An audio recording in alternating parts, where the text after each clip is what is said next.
3 years. That's how long it had been since I last saw Claire. 3 years since the night I came home early and found her in our bed with someone else, laughing like the vows we'd exchanged meant nothing.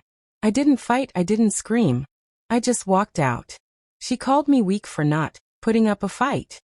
But what she didn't know was that silence isn't weakness. It's the beginning of a storm. Back then, I had nothing.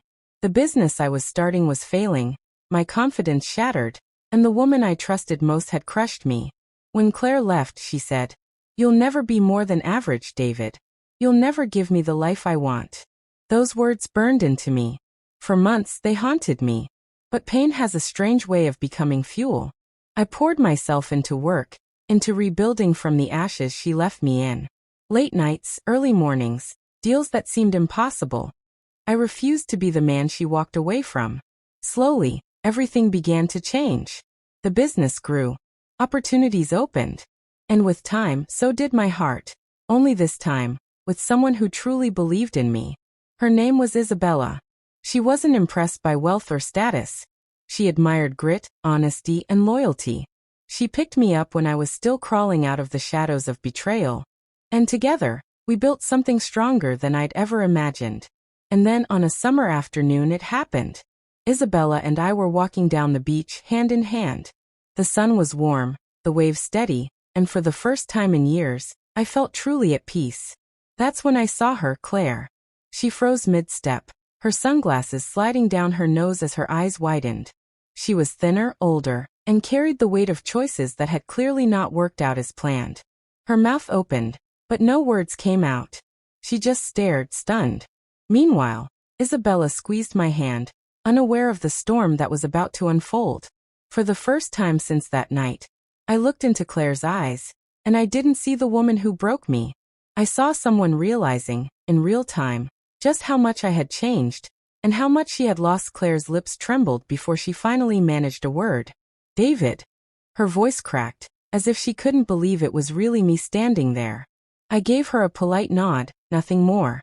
It wasn't anger anymore, it was control. But the silence seemed to cut her deeper than any insult could. She looked at Isabella, her eyes darting over the way she smiled so effortlessly, the way she leaned into me with trust and comfort. It was a look Claire had never worn. You look different," she stammered. "Successful." I didn't let her finish. "People change," I replied evenly. "Some for the better. Some." I let the words hang in the air. Claire's face reddened. She reached for my arm, but Isabella tightened her grip around me. A subtle but firm reminder of who stood beside me now. Claire hesitated, her hand falling back to her side. That small gesture told me everything. She no longer had any claim, any hold. The beach air carried with it faint laughter of children running nearby, families enjoying their day.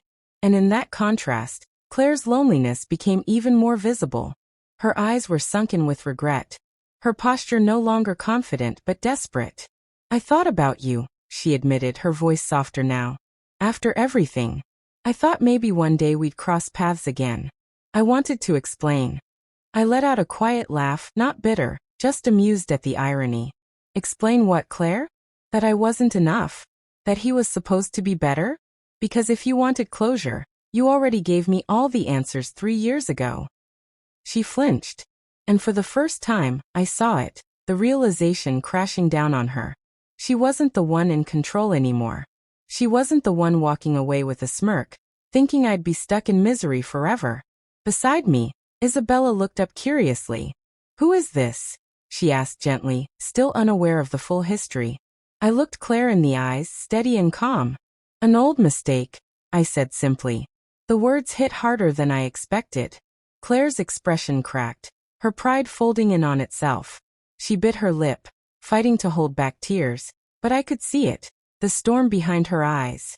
And just like that, the power shifted completely. Claire's voice wavered, almost pleading now. "David, I didn't know. I thought he was everything I wanted. But he left.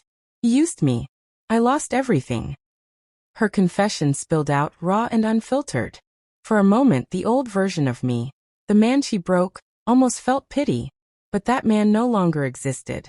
I had rebuilt myself piece by piece. and her regret was nothing but an echo of choices she couldn't undo. You said I'd never be more than average. I reminded her, my tone calm, steady. But here's the truth, Claire. I didn't need to prove you wrong. I just needed to prove myself right. Isabella smiled faintly, squeezing my hand again, grounding me in the present. She wasn't threatened, she wasn't insecure. She simply radiated the kind of love Claire had never been capable of giving. That contrast alone was the final nail in the coffin. Claire's eyes glossed over as she realized she was standing in front of everything she had once wanted, but with someone else in her place. She wasn't the partner by my side.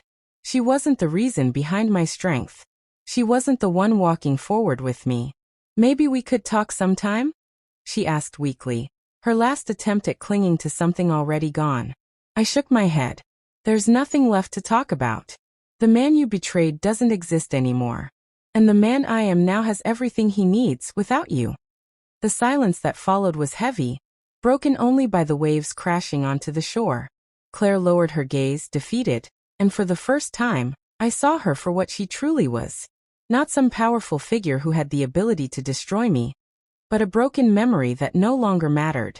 As Isabella and I walked away, I felt her lean her head against my shoulder. You okay? She asked softly.